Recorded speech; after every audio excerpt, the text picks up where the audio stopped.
Welcome to the Weather Center. We have here this cold front which is going to be giving us rainy weather this Tuesday over parts of the Eastern Cape coastal areas. At the same time, you can expect scattered to widespread rain and thunder showers in most areas across the Western and the Eastern Cape and the southern areas of the Northern Cape. We are going to stay with isolated to scattered thunderstorms extending from the northwestern parts of the country through the Free State down into southeastern South Africa and pushing eastwards in the afternoon into much of Mpumalanga, Gauteng and parts of the Limpopo province.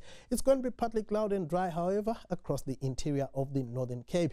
Now, this Tuesday, you can expect widespread rain showers along the south coast and the adjacent interior, up to 60% chance of thunder showers, where you see the dark shade of blue over southern and southeastern South Africa.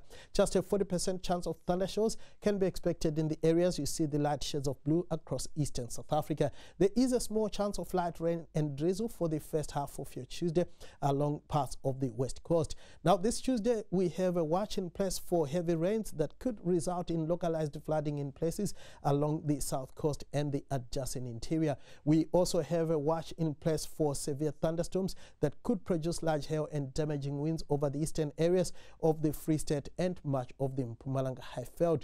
Isolated thundershowers are expected this afternoon for parts of the northwest, Gauteng, Limpopo and Mpumalanga. It's going to be pretty hot for much of northeastern South Africa, Pretoria warming to around 34 degrees.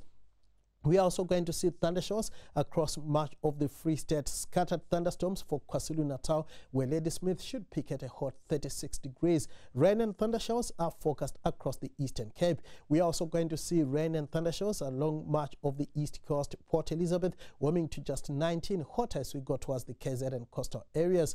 We are also expecting rain and thundershowers for much of the Western Cape, where highs in the upper teens and lower 20s are forecast in most areas. Similar weather is forecast for the south and the southwest coastline, where Muizenberg will peak at just around 16 degrees. It's going to be thundery over the eastern areas of the Northern Cape, light rain for the southwestern sections, where Sutherland will peak at a cool 14 degrees. Thundershowers are forecast around Cape Town with a high of around 19. On Wednesday, we are going to see rain and thundershowers across much of South Africa. It's going to be rather chilly for the southern and central interior.